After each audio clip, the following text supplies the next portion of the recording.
Saudi আরবে এই bridal ড্রেসগুলো কোথা থেকে সংগ্রহ করে আর কত প্রাইস পড়তে পারে এগুলো শুনে তো আমি অবাক হয়ে গেলাম। তো সব কিছু আজকে তোমাদের সাথে শেয়ার করব। হ্যালো, আসসালামু আলাইকুম, চলে আসলাম আমি সঞ্জিদা নতুন আরেকটি ব্লগের সাথে। আজকের ব্লগে আমি তোমাদের সাথে অনেক কিছু শেয়ার করব। সো আমার ইচ্ছা ছিল এরকম একটা ড্রেস আমি পরবো। সো আমি আমার হাজব্যান্ডকে নিয়ে চলে গেলাম যে দোকানগুলোতে যে কত প্রাইস কোনটা কি। এটা শুনে তো আমি অবাক হয়ে গেছি। আমার কাছে এই ড্রেসটা সবচেয়ে বেশি ভালো লাগছে। তোমাদের কাছে কোনটা লাগছে অবশ্যই কমেন্ট করে জানাবা। তো আমি ড্রেসগুলো ঘুরে ঘুরে দেখছিলাম। আমার হাজব্যান্ড কথা বলতেছিল রিসেপশনে ভাইয়াদের সাথে যে এটার প্রাইস কোনটা কীরকম পড়তে পারে।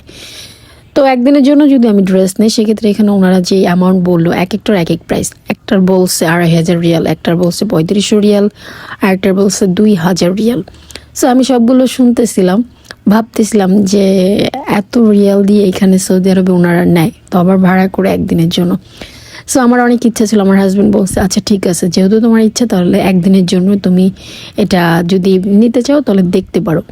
তো আমি দেখতেছিলাম যে আমি কোনটা চুজ করব, কোনটা নিব। আমার হাজব্যান্ড ওই সাইডে কথা বলতেছিল ওনাদের সাথে।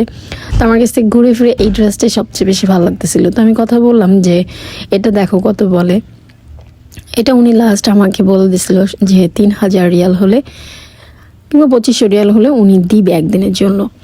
সো আমরা সব মিলে অবাক হয়ে গেছি যে ওরে বাবারে এত বেশি কস্ট পড়বে, এটা দিয়ে তো একটা বাংলাদেশি হিসেব করলে একটা সংসার চলে যাবে। তো ভাবলাম যে আচ্ছা ঠিক আছে, সমস্যা নেই, তুমি কমায় টমায় দেখো।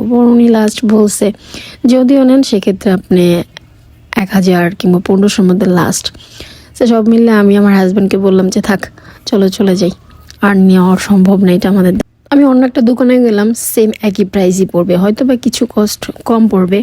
সো আমার মনটা অনেক বেশি খারাপ হয়ে গেছিল। তো আমি মন খারাপ করে ঘুরে ফিরে সব দেখে পরে আর কি করবো, বাসায় চলে আসছি। সো ভিডিওটা তোমাদের কাছে কেমন লাগলো অবশ্যই কমেন্ট করে জানাবা সবাই। নেক্সট আবার একটা ভিডিও নিয়ে তোমাদের মাঝে চলে আসবো। আজকের মতো এই পর্যন্তই।